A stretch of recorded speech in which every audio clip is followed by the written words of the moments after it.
Hello, warriors and supporters. Welcome back for another episode of CWF Presents CRPS/RSD is Real. Today we have episode 9, and our special guest is Dr. Skylar Bakko. Dr. Bakko is a chiropractor located in Michigan.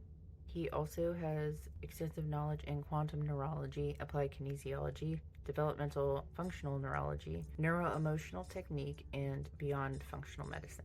So Dr. Bakko has a lot of knowledge and a lot of different options out there for warriors that you may not have heard of yet. Without any further ado, I hand the mic over to Kimberly so we can get to know Dr. Bakko and learn about all the possibilities with quantum neurology. Hello and welcome. My name is Kimberly Sigelka. I am a CRPS warrior and the operations assistant at the CRPS Warriors Foundation. Today we are joined with Dr. Bakko, and I can't wait to hear about what modalities and therapies he has for his CRPS patients. Would you like to tell us how you got into chiropractic medicine? Yeah, I grew up going to the chiropractor, but our chiropractor, which I didn't realize till later, he was kind of like, he did a lot of weird things, I guess you could say. So, I mean, he was like our family doctor. So we went to him when we were sick and allergies, digestion, like you name it. That's who we went to first. And that's just what I knew, I guess. You know, little by little, you start seeing some of the things that people come in with. And, you know, I loved health, and I loved being fit and things like that. And, you know, when people come out and yeah, they're being helped for pain, and that's great and all, but you know, hormone problems, digestive problems, immune problems. Like, so when people are going in there and they're coming out getting healed naturally, that was like super inspiring to me. So I love that. But the biggest thing happened was my mom got in some health trouble, and it was my chiropractor that, you know, he mentioned, he's like, I think something's going on, you know, with his testing, that something's going on with her thyroid. So my mom got it checked out. You know, he referred her out, and came back, and the doctor said, you know, it's just a sinus infection. Here's some antibiotics. You know, no problem, right? And you know, of course, what happened was nothing. You know, changed. It didn't help. Comes back again, and the chiropractor was like, listen, this just keeps showing up for me. I think you need to get a second opinion. My mom did. Ended up being thyroid cancer. You know, and thankfully caught it early enough so my mom could get treatment for it and everything. But so I guess in my mind, and being young, and it was had a huge impression on me that, you know, hey, my chiropractor saved my mom, and he did it. He's using natural methods, and I liked that idea because, like I said, I love being healthy and healing naturally. So if I could have the two, you know, medicine but natural, that was a big aha moment for me, and that's what drove me into the profession.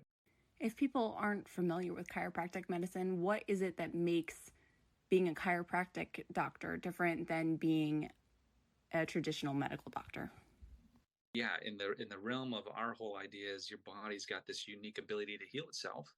And so when it's not, or you know, an injury persists or symptoms show up, these are symptoms telling us, okay, something's wrong with that self-healing mechanism. That's what we have to figure out. I really liked on your website how all these different modalities or therapies that you use, so many of them talk about the whole body. It's not just like you're looking at one thing, you're looking at the whole body. You're not just treating the symptom. And I think that's something that's really intriguing to me.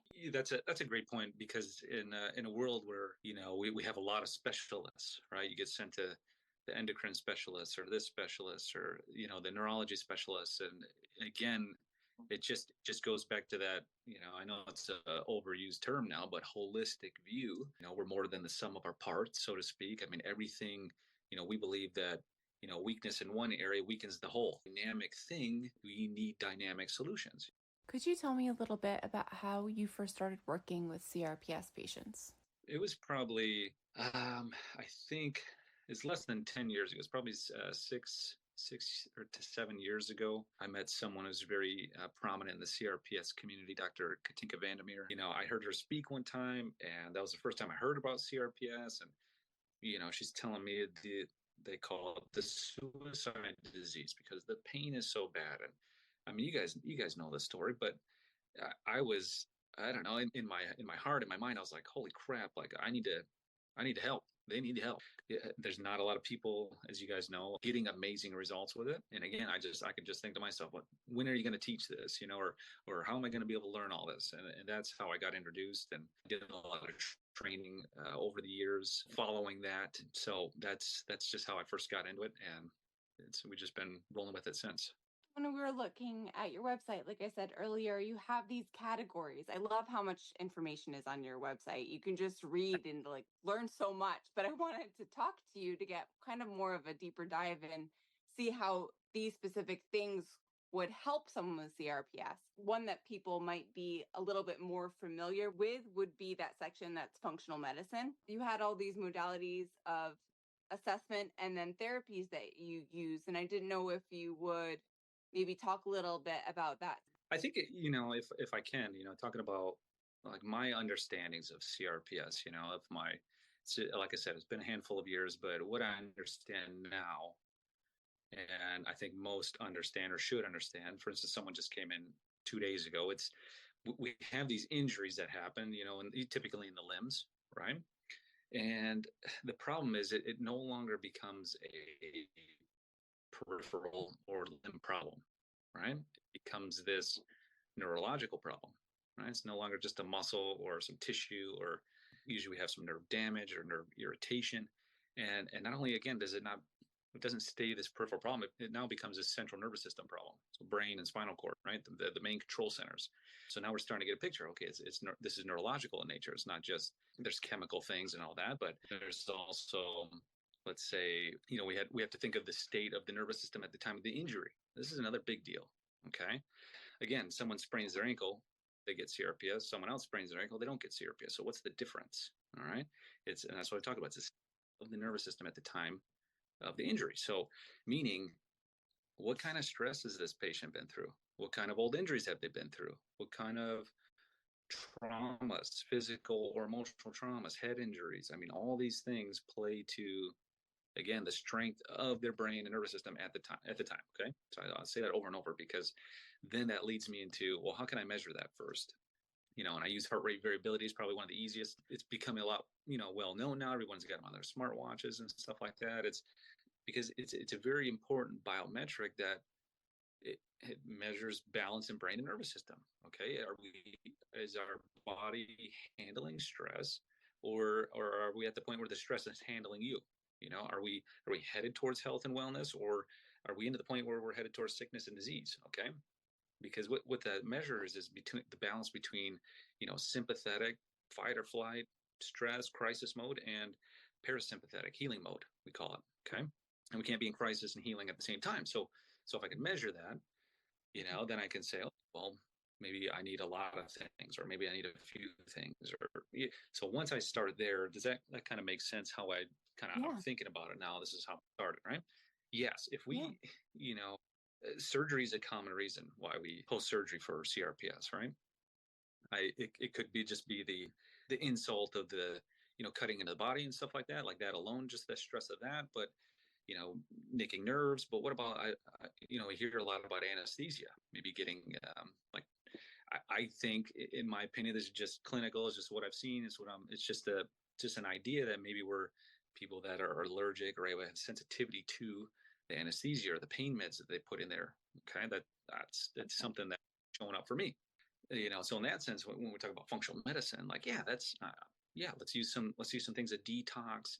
I know I'm going all over, but again, when we have these weakened systems, now our immune system's down. Now we're susceptible to viruses, bacteria, fungus, parasites. Mold is a big one, mold exposure. So sometimes the people already have these things, and the injury is just the catalyst that tips them over the edge. So you do have to cover those bases. So that I do like functional medicine for that. The biggest things I'm thinking about are the brain, right? The brain runs the show. When we now have a central nervous system problem, right? I do it like that because, again, brain and spinal cord, I believe I have to work there first and then work my way out to the injury. And I think that's very important, because now I have patients coming in and they say, I'm doing PT and stuff like that, and they're working the injury area. And it's going to be so important. If you're not working the brain at the same time, we're missing the whole thing, and I don't mind combining them together.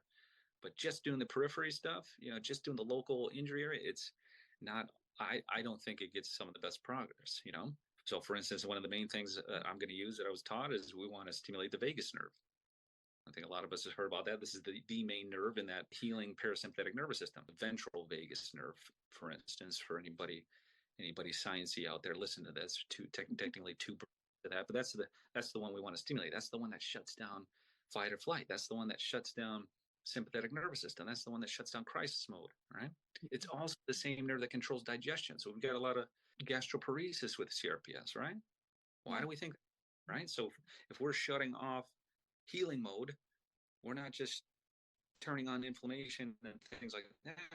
We're shutting down digestion. We're shutting down, calm heart rates. We're turning on anxiety, and so here comes the mental stuff. So I see how that's why it's complex, right? Right? Yeah, absolutely. Yeah, so that's why I try to, when I tell people, yes, it's very complex, but if you think of it in those terms of we're either in healing mode or we're in crisis mode. I just wanted to mention, you're talking about stimulating that vagus nerve. And I know that I've seen advertisements for vagus nerve stimulators, and I've seen it, but I never know what's going to work or not work. And so if you're doing this in your office, how do you make it so that you're turning off flight or fight and going into that health mode? There's specific techniques that I've learned that I've spent a lot of time to learn to do that physically myself for the patient, but there's some great tools out there now. My personal favorite is the ResiMax. Have you guys heard of that one? REZIMAX. And this is a great tool, brilliant in himself. He's working with these patients a lot too. He's doing a lot of neurological work. He in fact it's a vibration, like a frequency-based device, a vibration device, and it actually he had a stroke and he healed himself using this device to stimulate. So it started off as a pain device, but now he's using it for so many things, especially for helping to attenuate that nervous system, that calming part of the nervous system. So it's arguably one of the best tools, like home tools we should be using. I use it in the office, but it's one of those things I just recommend because the truth of it is, after you leave the office, a lot of work still has to be done, even in between visits or ongoing for maintenance. And that's like one of the relatively cheapest tools, best tools to help keep your nervous system balanced and turning that vagus nerve back on, balancing those parasympathetic, sympathetic system. Great for sleep, great for the digestive system. So he's got protocols for, gastroparesis, protocols for migraines, protocols for pain. It's just a valuable tool, but that's a great way to stimulate vagus nerve. Something I saw that you practiced was something called Quantum Neurology. And I think it said that had to do with nerve rehabilitation. And I think that when you're talking about CRPS and the nerves in the nervous system, that sounded something that was like, I want that. You do want that. I mean, this is another top, if I could say top 3 things that I do to try to help patients rehab these things. Quantum neurology is it, because and they can look for quantum neurology doctors. I don't know if every one of them I would say is working with CRPS, but they have the training to rehabilitate nerves, right? And it's a very gentle, it's an easy technique. Again, these aren't like people are thinking of chiropractor. These are not like adjusting techniques. These are things that we're using physical stimulation, using like vibration devices, red light therapy, other things that can waken up nerve function. And it uses traditional neurological tests that if you went to a neurologist, they would test on they call mild tones. So these are all your muscle tones, but they help us to test function of the nerve. And it looks like a little muscle test. And these are indicators, right? How is this nerve doing?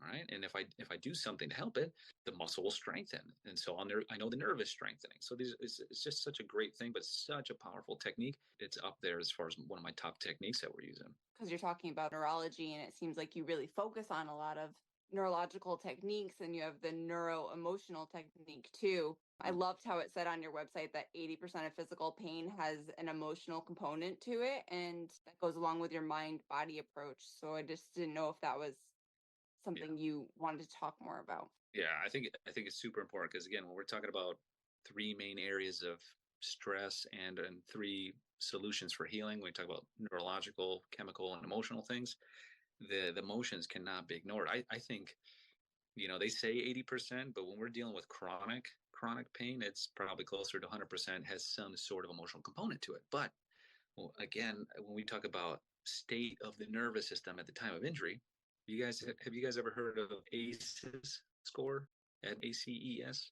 So the people with higher scores, almost all of them have some sort of chronic health issue, right? Whether it be like an autoimmune or depression or anxiety or you name it, chronic pain. And so there is a solution that we need, right, to also help again balance the brain and nervous system. So all these things, even the nutrition or the supplements or whatever we're doing, it's to heal the brain and nervous system. That's the whole point. And emotional work can be such a huge deal. So EMDR, I know a lot of people have heard of EMDR. I don't have training in that. Neuro Emotional Technique is really good, but I started using a device. It's a microcurrent neural feedback device called IASIS. Okay, this is one of the biggest things that I felt could make a stronger impact, because sometimes I felt like I've had a lot of CRPS patients use a device called Cereset, CERESET, something like that, or SERASET. That's a really good device that kind of drove me to the IASIS device. I felt like this was a lot easier to implement, and it was just a lot more convenient, I felt, but it could still be super powerful for helping that emotional component and helping with trauma. I mean, so I started training with that company for their device, and they're using it even on its own. They've used it for CRPS patients and mental health, depression and anxiety and PTSD and sleep and all these things. So I was like, great, this is another great tool that I can implement. So it's another thing for listeners to look for. Again, it's microcurrent neural feedback. It's actually not like traditional neural feedback where you have to sit there and you get the reading and then they have to play a game to balance their brain out. This actually does the work for you. It's sending in a little current. They call it a microcurrent, that it's imperceivable. You don't feel it. We've used microcurrent a lot for CRPS. So now we're just using it on the brain, which is amazing. It goes back to you treating the source of the problem rather than just the symptom. 100%. Which I think is just so important. And that device that you're talking about, so if they hear about devices, some people might get nervous about what the experience is like. So what is it like to wear that device that you're talking about? Yeah, and that's why I love it too, because I mean, it's such an easy thing. Like, for instance, we'll just put just these little electrodes that just go on with some gel. It's not, and literally the computer is going to be reading from the electrodes where they're at. There's just a couple of specific spots. It overall, I think the treatment takes like 6 to 8 minutes. It just takes a little longer for setup, for cleaning the areas and stuff like that. But the treatment is, you sit there and the machine is reading your brain waves in time, and then it'll send back like a balancing signal to offset the current frequency or the current brain wave that's happening in the cerebrum there, in the cortex.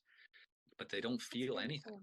I did it on my 1-year-old daughter one time. I mean, she could sit there, and so it's been great too for kids that can't sit. So of course, ADHD or autism, and they don't like to be there for a while.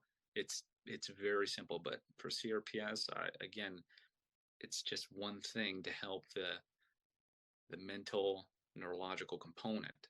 It's a huge thing. So just like Sarah said, is a big one, but that's just what I'm using. So yeah, you can look for Cereset. They can look for IASIS, IASIS. Those are great devices. Have you ever used an alpha stim before? Yeah, heck yeah. I used alpha stim a lot. I felt like, so the idea with alpha stim, right? We're putting the brain into an alpha state, alpha waves, that's where the vagus nerve functions in an alpha state. Right? It's awake, A for awake, but relaxed. I tried to give that to patients a lot. I think it's a great additive, great home device, great thing to just keep things going, but it didn't like move the dial for me when we were like had some severe cases. I think, I have a couple of things too I'll talk about that I think are great maintenance devices.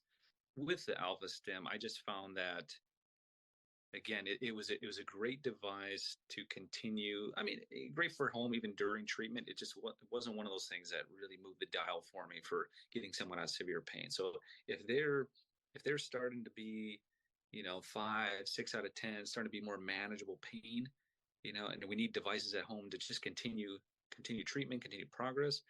That's where I found things like alpha stim to be super helpful. It's great. It's great for other things if you didn't have CRPS, right? Anxiety, depression, insomnia. But something like that, I needed a bigger device like Sarah said, or ISS for the mental emotional component. So when it comes to the practitioner, what they can do, and I think it's very important to test for primitive reflexes, those inborn reflexes we have as babies. It's very common. Things should just go away but most of them after age 1. But when they don't, they lead to things like learning difficulties and behavioral problems, which, as they grow out of them, quote unquote, it becomes things like anxiety or depression, or I think autoimmune and, all these other health disorders maybe. But it's primitive reflexes can come back even if they've been gone after trauma, right? Emotional trauma, physical trauma. And they're the very basic building blocks to all brain function, higher brain function anyway. And so if finding someone who can reintegrate primitive reflexes, or at least check them, I think it'd be super important. And just lastly, there's a technique I've been using. It's called the injury recall technique. It's something I learned in another course, but it's to actually like reset, or like the body will remember old injuries. So especially in the case of head injuries or traumas and things like that, it's almost like tripping the breaker switch in the house. Okay. And if you don't physically go back and reset the breaker switches in the house, they don't come back on their own, right? And neither do they don't come back on with regular chiropractic adjustments. They don't come on with medication. I have to believe, like with some of this functional neurology stuff that some of the high level guys are doing, maybe it helps that. But otherwise, I don't know of anything else on the planet that will turn those breaker switches on when it's from an injury reflex, we call it. So it's just something unique I've been doing in my clinic that I think helps turn on a lot of nerve power after we start doing those things. But that's all I wanted to say about that. There's so much that comes along with being in chronic pain for so long. Like some of the techniques that you're talking about, you've said that they can relieve anxiety or high stress, or help people who have difficulty sleeping, or brain fog, or other stuff. And all of that kind of goes along with having chronic illness all the time, right? So you're helping like the actual condition, but also all the things that come along with the condition. Yeah. And I think that's why it gets so confusing sometimes. But all you named was someone's been in crisis mode for long periods of time, right? So when we're in crisis mode, right, we shut off, we get fatigue, right? We shut off digestion, we shut off, good heart rate and blood pressure, and we shut off the immune system. We turn on inflammation, we turn on stress, and so anxiety ensues. And so when we turn on healing mode, parasympathetic healing vagus nerve, then we get abundant energy, restful sleep, strong working digestion, strong immune system again, amazing moods and mental clarity and focus, right? So it's just that's all it means to me. And I think people should look at it that way, because otherwise they're chasing every which one. But it's chronic neurological stress versus a healing state. I put it in simple terms. I mean, by no means is it just an easy thing to shut off that crisis mode, but it just can't turn off. Right. That's why I need a lot of these big modalities, these big therapies. I mean, ketamine, for instance, right? This is a very common thing in the medical profession. Ketamine is trying to create this huge neurological reset, right? So even though it's a chemical thing, they're still kind of understanding. They're trying to do it anyway. All these things are brain functions. It's just an outward expression of what your brain is doing, right? I always say whatever's going on is a mirror of what's happening in the brain. So you're right. Of course you can, because your body's not thinking about healing and relaxation, or it's not even thinking about love or connection or social engagement or personal growth, right? You're just in crisis mode. So there is no room for any of that. It's just anxiety. And anxiety then becomes a depressed nervous system, right? We get depressed when our nervous system is depressed, right? It's just, there's explanations for all these things, right? It almost seems like like you're saying, if you're in crisis mode for that long, you need some type of intervention with these modalities to get your brain to say, quit it. So one of the jokes we always say is unless you can move to a tropical island and be in the sun and have your feet in the sand and be, have clean air. And so you're getting all these, the earthly energies, I would say, then yes, then we need all these modalities. But that's why, no one's, we say no one's happy place is in a cubicle, right? It's always in nature sometime because it's so healing. That's a real thing too. But yes, all these modalities are meant to shift it the way, nature intended to ideally, or sometimes even stronger if we can, right? I hope that the information you're providing will help encourage fellow warriors to keep seeking out additional types of treatment and resources and different types of doctors like chiropractic doctors. I know that sometimes we can get doctor fatigue, but I think it's really important for people to have the tenacity and to keep trying different approaches. Yeah, I would love to be a part of making a huge paradigm shift for how we think about healthcare and how we think about healing our bodies and take care of our bodies. Recently I started saying I don't need to know the how anymore. God will take care of that for me. But if I can just say, hey, this is what we want. It'll take a lot of people, and it'll take both communities and maybe even both communities working together a lot more. We still have plenty of patients. They typically come on pain meds. They come on some sort of thing, but so yes, if we could work together more and just play to our two strengths, I know you can get a lot better results a lot faster doing stuff like that. But time will tell. Hopefully, we can get that done in my lifetime. So important, especially because right now there's not a lot of modalities that you're talking about that are more on the chiropractic side that are probably covered by insurance easily. So something like having some type of shift where doctors start working together on both sides, maybe the insurance companies would notice that too and start covering some of the things that they don't cover right now. Yeah, that is a tough topic because, we can get on our soapbox about, what is insurance actually covering? Sometimes we say sick care instead of health care, in my realm. But, sometimes too, I think, what people spend their money on is, the powers that be will a lot of times shift their things, like insurance is starting to cover a lot more alternative modalities, now more than ever, I would say maybe. But I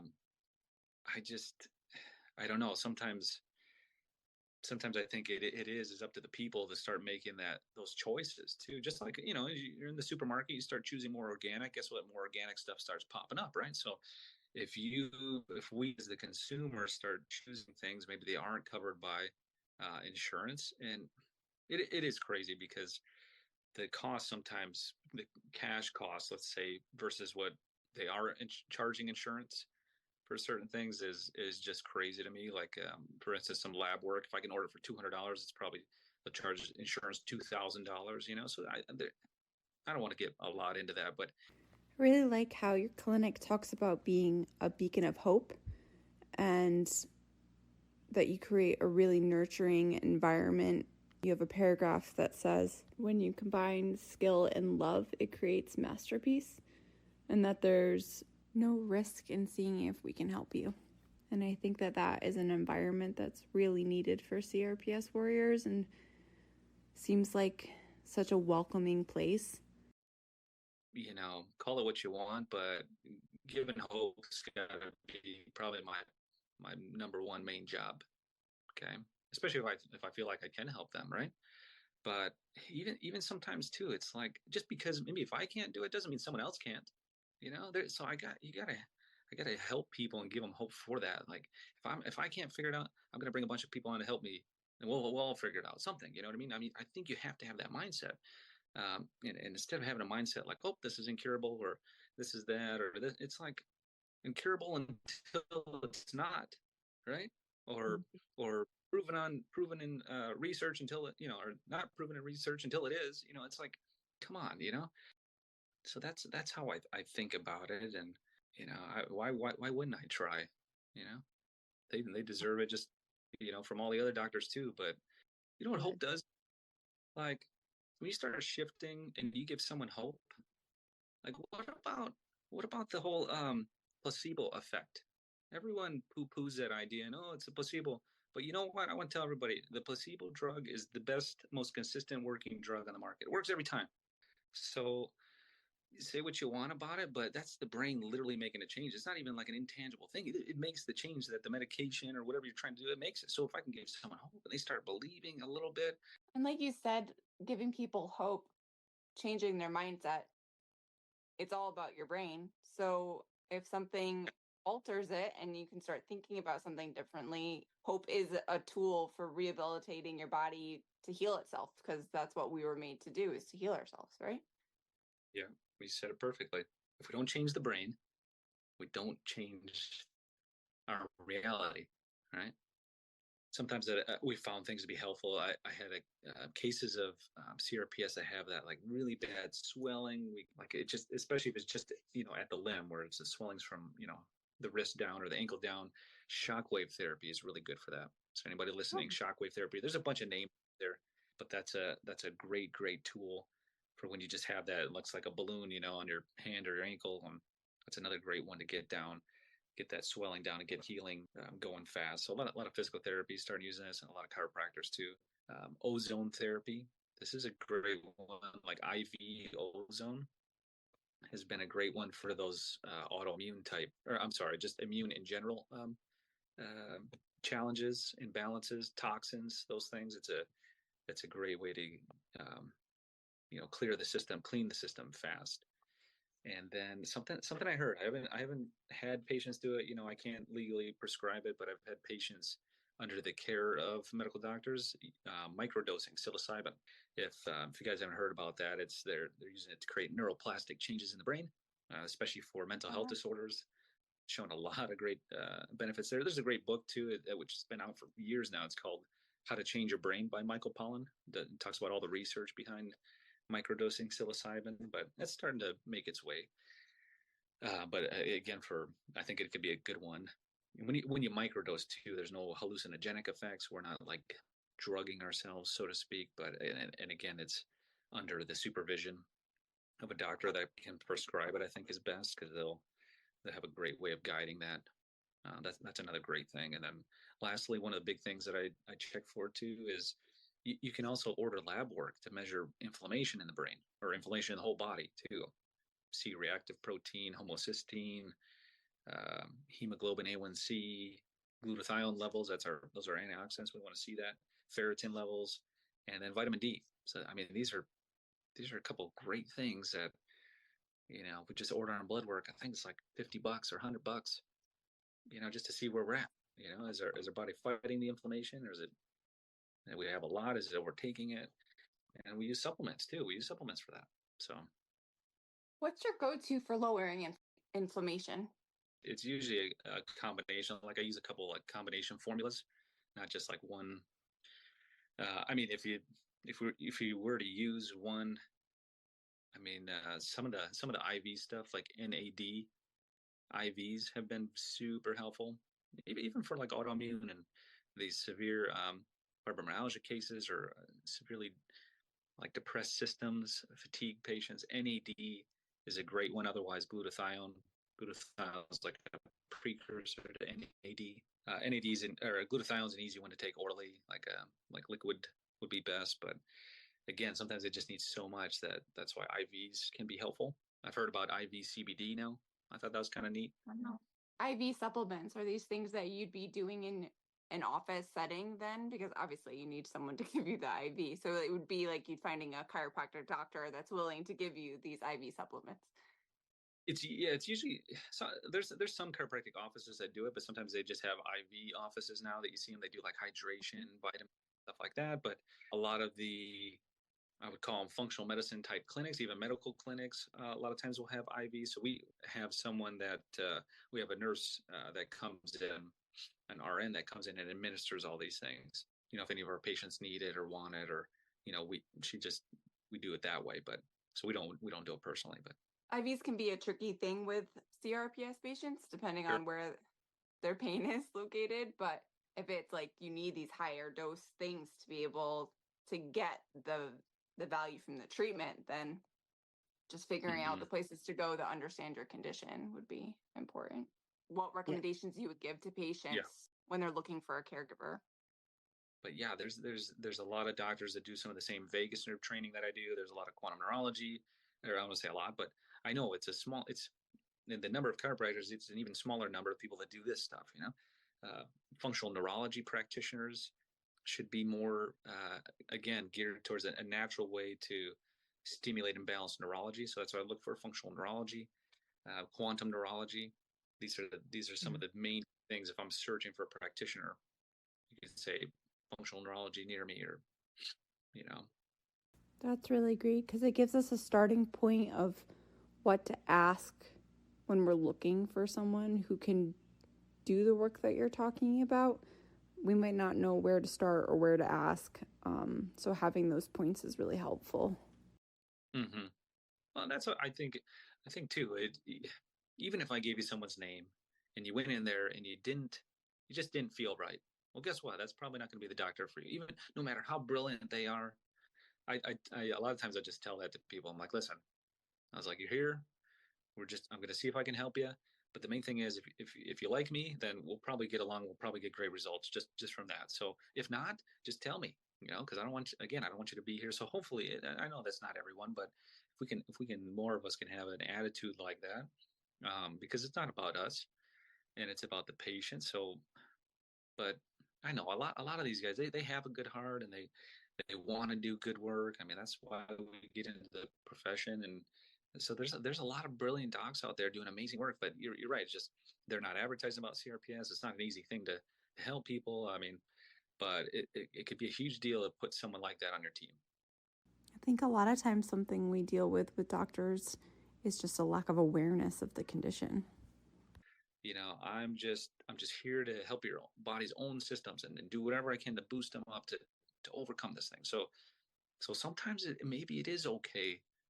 I know there's certain things like we got to be aware of, and certain things that can make it worse. And I think that's super important. And the idea that this is just not a normal, chronic pain thing, but I think it's okay sometimes if they're not the most up on CRPS, if they just know how to get people to heal themselves, it's at least going to be an amazing start, an amazing foundation. I think that's a good way to look at it. Sometimes instead of searching for the diagnosis, you're looking at the individual and figuring out what they need, because not everything works for everybody, especially with CRPS. Some treatments may work for some people and they don't for others. So it's great that you're not trying to fit somebody into a box with that approach. That's a good point, because actually, some techniques that and things that I've done for certain patients haven't helped for other CRPS patients, and so on. And part of me thinks that's the inner neurological, mental kind of imbalances that make a lot of the variables. Again, hence why I've been trying to use things that have a bigger impact on just general brain function, like the neurofeedback, the microcurrent neurofeedback, or Cereset, or things like that. I think that takes a lot of those variables out.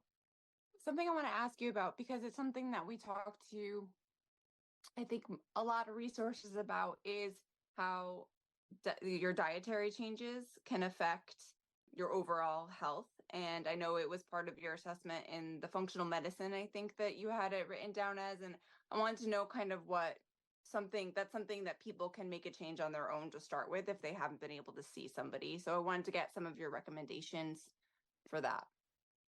Yeah, that's a great question, because again, it's not going to be everything, but all these little things will add up. And getting rid of things that are inflammatory in your diet, sugar especially, is going to be one of the worst things for nerves and brain, right? And nervous system. So sugar is there. I'm not talking about fruit, because I love fruit. I eat fruit all the time. if you're worried about it, you can eat some of the lower glycemic index fruits like berries and, but the basics, there's kind of five main ones: gluten, right, dairy, corn, sugar, and soy. So this is like it's like a grab all. Hey, these are some of the main, most common things that are create an inflammatory diet, right? There can be other things, and again, everyone's different. There are really nice food sensitivity tests that they have now. Like for instance, egg whites. Egg whites are a common one. Peanuts, um, what else? But it could be a fruit. Someone's allergic to spinach or kale. I don't know, right? They just have a sensitivity to it, and doing some of those tests that I think a lot of them you can get them online now, just as the consumer. But if not, a functional medicine person should be able to do it. But just test, see what your food sensitivities are, and guess what? Just avoid them. I know it's not always the easiest when it's something like we all love cheese or whatever, the dairy stuff. Everyone's always. But it's just another great thing that, again, if we can lower the overall stress, these will be chemical stressors on the body. It's just one little bit more pieces of energy our body can use towards healing, as opposed to, going towards your food all the time that we're eating.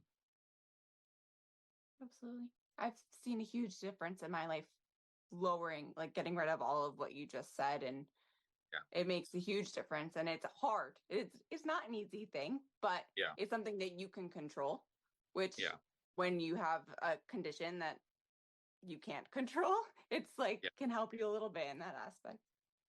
You know what's some kind of neat? I've been looking into myself, and I wouldn't really take I wouldn't take it to heart as much if I didn't have a patient personally that I knew, start doing this. But I don't know if you guys have been listening to all the people doing the carnivore diet now, right? Sometimes just steak, salt, and water, right? Not even fruit, not even everything, And I had a patient that, she had this terrible foot itching, and no matter what I did, I treated her for mold, fungus, and parasites, and we took her off gluten, dairy, and sugar, and we took her off all this stuff, right? And she just goes down to eating meat, like red meat, salt and water, and lost 12 pounds, and foot itching went away. Everything went away. I was like, okay, so these are just things that I'm seeing. They're emerging. I haven't been recommending this a lot, but just trying it out myself, I think. But just again, little things. It's maybe like the less variables we have. Again, another thing that could be helping a lot of people. So I don't know if people start. There was a Jordan Peterson's daughter who had all these hip surgeries before she was 14, and then went to carnivore, and all autoimmune stuff went away. So again, these are just things, and then people have to try them for themselves. But and if you have to have someone watching you, a practitioner to help you, but watching your blood levels. But still, again, something to consider.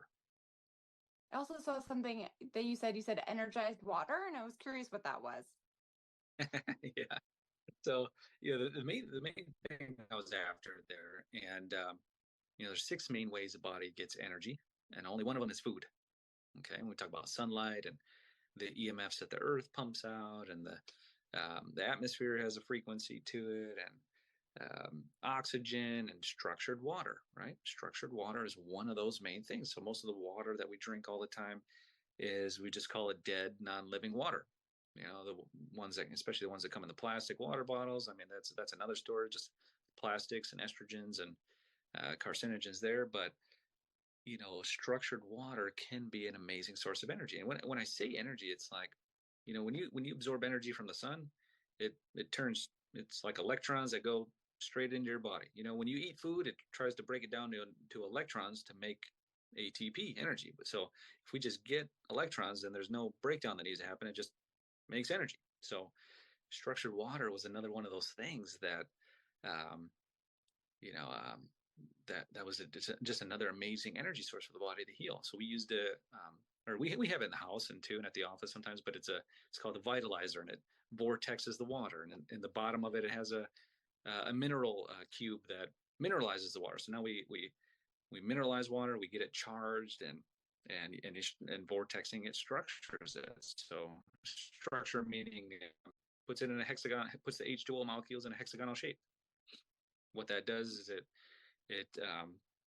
it'll hydrate in minutes, because your mitochondria, everyone say it, the powerhouse of the cell. Everybody knows that one.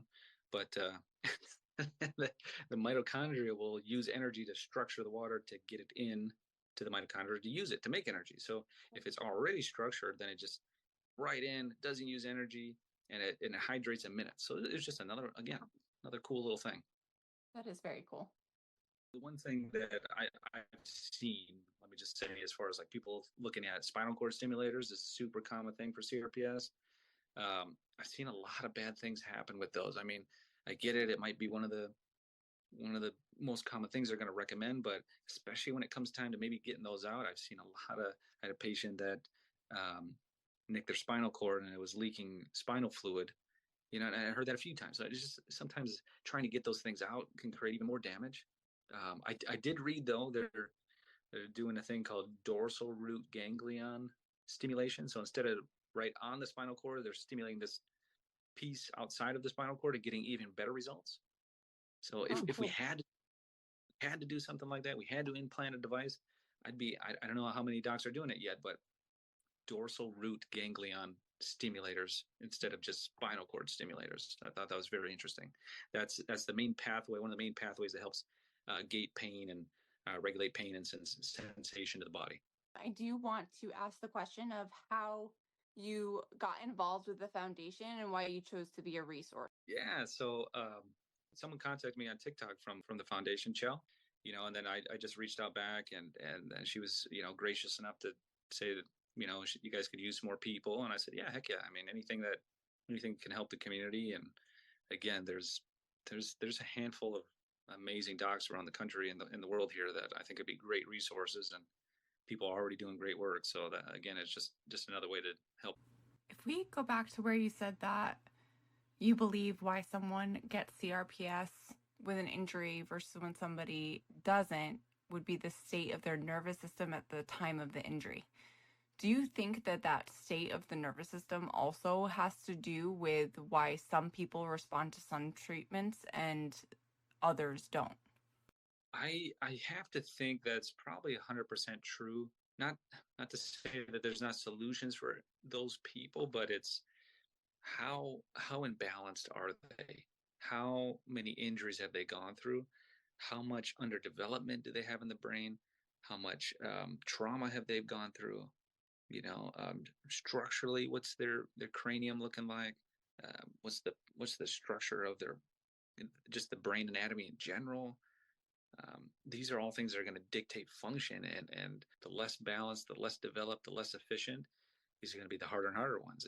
And sometimes those deep traumas too, PTSD things, I mean, they just add more and more and more layers of, complexity, which again, maybe that's when we're trying to build a team around it, we need to be working with practitioners that either use things or work with those things in particular. I don't think you can get away with it without doing some sort of mental emotional work. But whether it is with neurofeedback or Saracet, or someone does EMDR, or someone does trauma work or PTSD work, and someone that does primitive reflex integration, and someone that does injury work and nerve rehabilitation. I mean, this might be a bunch of practitioners, might be 3, 4, 5, I don't know. But those are the things that are going to set you up for success. And the people are just going to need varying degrees of each, right? Depending on what their main imbalance is. So, but you can almost guarantee there's going to be some form of imbalance in each one of those areas. I really want to thank you for all of your information, because it's so much. I feel like we could do a podcast on so many different sections and keep talking to you. So I just want to thank you and tell you how much we appreciate you. I appreciate you guys. This is cool for me. And, again, it's any way I can help, because it's if someone gets some success with certain people, it can just be one extra thing to help one other person. Right. And so if I can do it, or some of my friends or people that I know can do it, or start getting referred that way, I would love that, because, just going through the current system right now is not really doing it. And, I lost about I lost 5 people in about a 7-year span to suicide. And it is just tough, man. It's just, and it's not, and you know what's interesting is one of them was a patient's wife that, looking back, and I had no idea, I think she had CRPS. She had this pain that just wouldn't go away, surgeries, all this stuff. And looking back, I'm like, had to be 100%, took her life. After that, all these friends, a handful of friends I had were due to mental health and stuff like that. So these are just things that drive you. And I can't believe it, in my heart, I don't think that there's a reason for that to be happening to people, when all the resources we have now and all the stuff that's out, so that's why we're doing what we're doing. Thank you for sharing and for making the difference that you do. You've obviously taken it as your passion and your mission, and we're so thankful that we found you. I hope that people in your area can get to you and that we can just keep talking to you and sharing the things that you're discovering about healing the brain and the nervous system. And I can't wait to look at some of these devices that you talked about.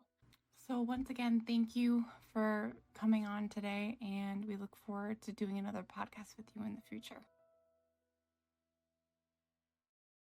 Thank you, Dr. Bakko, for taking the time out to give us a marvelous interview packed with so much beneficial information for our warriors.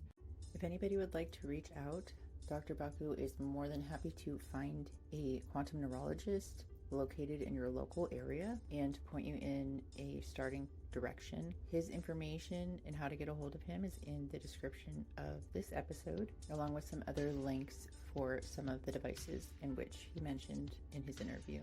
If you would like to help us help warriors, text CWF podcast to 53555. Join us next on the 25th of this month and every month to catch interviews with our international resources. If anybody has any inquiries, please feel free to contact us through our website or by emailing us directly at info@crpswarriorsfoundation.org. Until next time.